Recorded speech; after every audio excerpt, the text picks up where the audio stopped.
The neon lights of Pixel Palace Arcade flickered ominously as Ben inserted his final token. Little did he know, it truly was his last game.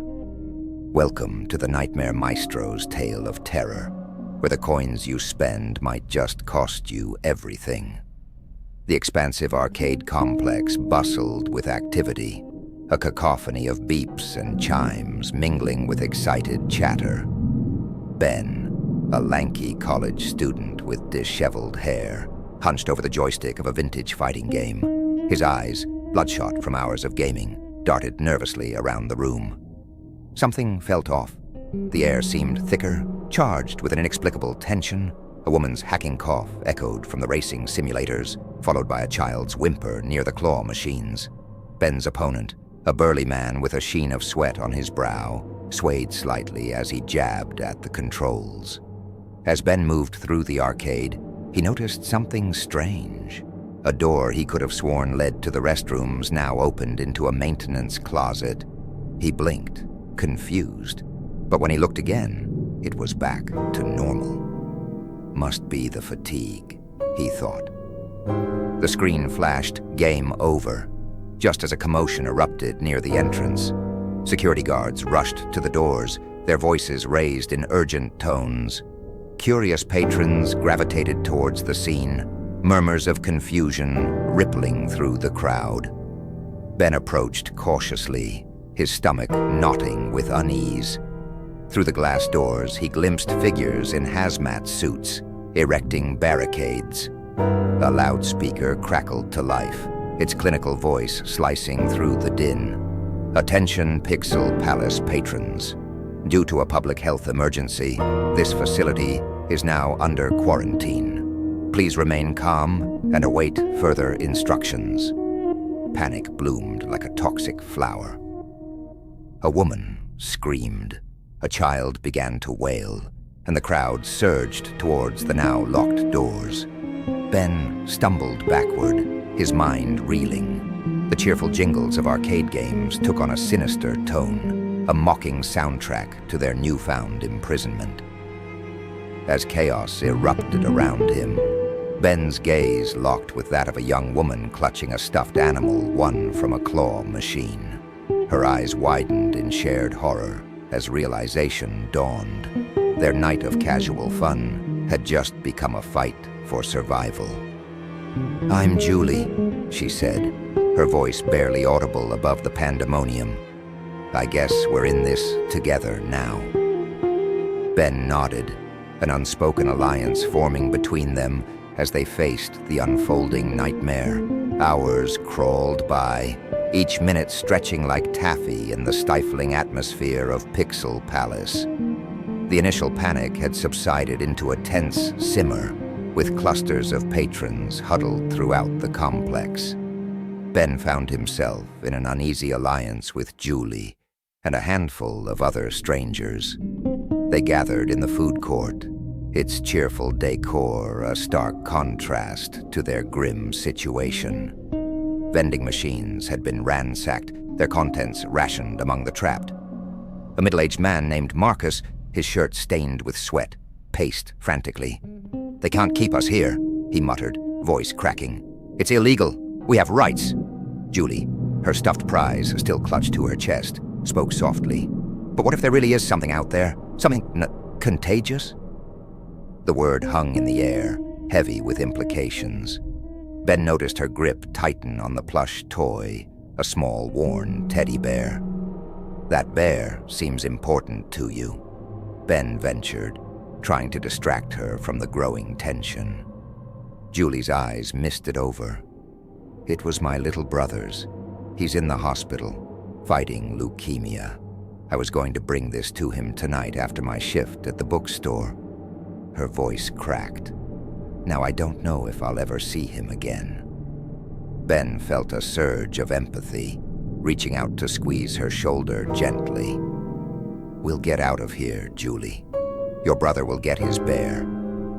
A fit of violent coughing from across the room drew their attention. A teenage boy doubled over, his friend patting his back with growing alarm. Whispers rippled through the crowd. Is he infected? Keep him away from us. Ben felt a chill crawl up his spine as he observed the shifting dynamics. Suspicion bloomed in every glance, fear palpable in each interaction. The arcade's vibrant lights cast grotesque shadows, transforming familiar games into looming alien shapes. For a moment, Ben thought he saw the room's edges blur and pixelate, but he blinked, and everything was normal again. A crackling announcement cut through the tension. Attention! Medical personnel will be conducting screenings. Please cooperate fully. The crowd stirred uneasily, like a hive of agitated bees. As figures in protective gear entered, Ben noticed Marcus slip away, a look of wild determination in his eyes. Julie gripped Ben's arm, her nails digging into his skin. "What's happening to us?" she whispered. Ben had no answer. He could only watch as the hazmat-suited figures moved through the crowd, their faceless masks reflecting the garish arcade lights. With each person pulled aside for screening, the atmosphere grew thicker with dread. The beeps and chimes of neglected game machines provided an eerie, discordant soundtrack to the unfolding nightmare. The Pixel Palace's second floor housed a labyrinth of dimly lit corridors and private gaming rooms. It was here that Ben, Julie, and a small group of others retreated, seeking refuge from the increasingly volatile crowd below. They barricaded themselves in a VR gaming suite, the high-tech equipment now useless without power. Ben's breath fogged up the inside of his makeshift mask, a t-shirt tied around his face. Julie huddled in a corner, her eyes wide and glassy with fear, but her jaw set with determination. "We need a plan," Julie said, surprising Ben with her sudden assertiveness. "We can't just wait here to die or get infected." Before Ben could respond, Marcus burst in, panting heavily. "They're lying to us," he wheezed, his face flushed with exertion and perhaps something more sinister. "I overheard the doctors. It's not just a quarantine. It's an experiment." A wave of murmurs rippled through the group. Ben felt his chest tighten, doubt and paranoia clawing at his mind. Was Marcus right? Or was this the ranting of a man unhinged by stress? Suddenly, Ben's vision swam. For a heartbeat, the room seemed to dissolve into a grid of pixels, and he heard a distant, clinical voice, increasing environmental stress factors. Then, as quickly as it came, the glitch vanished, leaving Ben disoriented and questioning his sanity. A blood-curdling scream from somewhere in the building cut through their deliberations. Julie whimpered, pressing herself further into the corner, clutching her brother's teddy bear. "What's happening out there?" Ben peered through a crack in the barricade. The corridor outside was bathed in the sickly glow of emergency lighting. A figure staggered past, movements jerky and unnatural. Ben recoiled as he caught a glimpse of the person's face, eyes bloodshot, skin mottled with an angry rash, mouth contorted in a rictus of rage.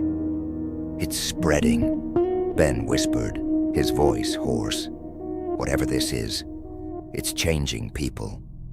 The realization settled over the group like a shroud.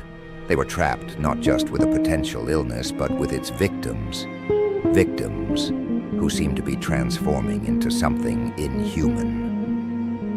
A sharp knock at the door made them all jump. "Medical team," a muffled voice called. "We need to screen everyone in this room." Panic erupted.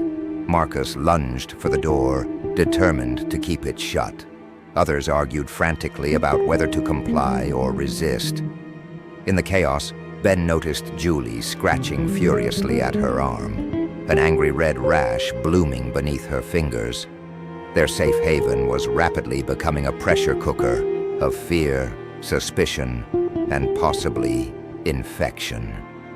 As the pounding on the door grew more insistent, Ben realized with growing horror that the real threat might already be inside their makeshift fortress. The VR suite had become a pressure cooker of fear and suspicion. Julie's rash had spread, angry red welts crawling up her arms like corrupted pixels. She clutched her brother's teddy bear tightly, as if it could somehow protect her from the nightmare unfolding around them. "Ben," Julie whispered, her voice trembling. If I turn into one of them, promise me you'll take this to my brother." She held out the stuffed animal, her eyes pleading. Ben took the bear, his throat tight with emotion. "You're going to give it to him yourself, Julie. We're getting out of here." Marcus paced manically, muttering about government conspiracies and biological warfare. His eyes gleamed with a feverish light that made Ben increasingly uneasy. The pounding on the door had ceased, but the silence that followed was somehow worse. "We can't stay here," Ben said, his voice barely above a whisper. "We need supplies, information. Maybe we can find a way out." A bitter laugh erupted from Julie's corner. "Out? Look at me, Ben. I'm turning into one of them. There's no out for me." Despite her words, Ben saw a flicker of the determination he'd witnessed earlier. Julie wasn't giving up. Not yet. Before Ben could respond, a thunderous crash shook the room. The barricade shuddered as something massive slammed against it repeatedly. Splinters of wood flew as the door began to give way. "They're here!" Marcus screamed, his face contorted with manic glee. "The truth will be revealed." The door exploded inward. Ben's world narrowed to flashes of violence and horror. Figures in hazmat suits grappled with the room's occupants. Julie lunged at one, her fingers clawing at their mask with inhuman strength, yet her eyes showed a desperate lucidity. Marcus went down under a pile of bodies, still raving about conspiracies. Ben felt a sharp sting in his neck. As the sedative took hold, his last conscious image was of Julie fighting with unexpected ferocity, the teddy bear forgotten on the floor. The cheerful chimes of game machines morphed into a nightmarish cacophony as darkness claimed him. He awoke to a world transformed. The once vibrant arcade was now a wasteland of broken machines and shattered dreams. Bodies lay strewn about, some still twitching with unnatural movements. The air was thick with the metallic scent of blood and the acrid stench of fear.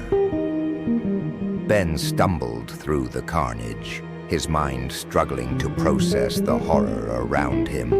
He found Julie slumped against a racing simulator, her skin mottled and distorted, her eyes fluttered open, but the person he knew was gone, replaced by something feral and hungry.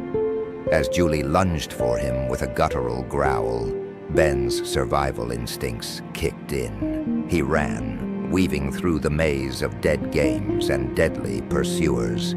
The exit loomed ahead, a beacon of hope in this nightmare realm. In his hand, Ben realized he still clutched Julie's brother's teddy bear, a promise made, now impossible to keep.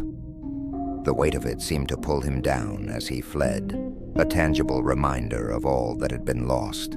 Ben burst through the arcade's doors, gulping in the night air like a drowning man. But his relief was short-lived. The street before him was a scene of utter chaos. Overturned cars, shattered storefronts, and the distant wail of sirens painted a picture of societal collapse. Figures lurched through the shadows, their movements jerky and aggressive. Ben's blood ran cold as he realized the horror he'd escaped was not confined to Pixel Palace. Whatever this was, it had spread beyond their neon prison. Ben glanced down at the teddy bear in his hand, a stark reminder of Julie and the promise he couldn't keep. For a moment he considered tossing it aside. What use was a stuffed toy in this nightmare? But something made him hesitate. He tucked the bear into his jacket. A small act of defiance against the chaos surrounding him. A news van lay abandoned nearby, its side door ajar. Ben approached cautiously, drawn by the glow of equipment inside. A live feed flickered on a monitor, showing scenes of devastation across the city. The newscaster's voice crackled through, strained and fearful, advising all citizens to remain indoors. The contagion, now dubbed Pixel Fever, due to its first confirmed outbreak at the Pixel Palace arcade, causes extreme aggression and, oh God, they're here. Cut the feed. Cut the... The screen went dark. Ben stumbled back, his mind reeling. He'd escaped one nightmare only to find himself in an even greater one. The world he knew had ended, replaced by this brutal new reality. A growl from behind made him spin around. Julie stood there, her once kind face now a mask of primal hunger. Behind her, a horde of infected burst from the arcade, their eyes reflecting the neon signs like rabid animals. Ben's hand instinctively went to the teddy bear in his jacket. For a fleeting moment, he thought he saw a flicker of recognition in Julie's eyes, but it was gone in an instant, replaced by mindless rage. "I'm sorry, Julie," Ben whispered. "I'll find a way to make this right." He turned and ran, his legs pumping furiously as he fled into the chaos of this new world. The Pixel Fever had claimed the city, turning it into a grotesque game where survival was the only goal. As he disappeared into the night, one thought echoed in Ben's mind. In this new reality, there were no save points, no extra lives. It was game over for humanity, and a terrifying new level had just begun. Yet even as he ran, the teddy bear nestled against his chest, Ben felt a spark of determination. He'd made a promise, and somehow, some way, he'd find a way to keep it. If not for Julie, then for all those left behind in this pixelated nightmare. Days blurred together as Ben navigated the ruins of what was once a thriving metropolis. The infected roamed in packs, their minds consumed by the Pixel Fever. Ben learned to move silently, to scavenge in the shadows, and to trust no one. He found refuge in an abandoned electronics store, its windows shattered but its back room secure. Surrounded by blank screens and dead devices, Ben allowed himself a moment of bitter irony. Technology, once his escape, now mocked him with its uselessness. As he rummaged through drawers, seeking anything useful, his hand closed around something familiar. An old handheld gaming device. Its screen flickered to life, powered by some forgotten battery. Ben's breath caught in his throat as he recognized the game. Pandemic Simulator. With trembling fingers, he navigated the pixelated menus. The game's scenario eerily mirrored reality. A virus spreading rapidly, society crumbling. But here, in this digital world, there were solutions. Quarantine protocols, vaccine development, resource management. Ben played feverishly, his mind racing. Could the answers to this real-world nightmare be hidden in lines of code and game mechanics? As he reached the game's final level, a message flashed across the screen.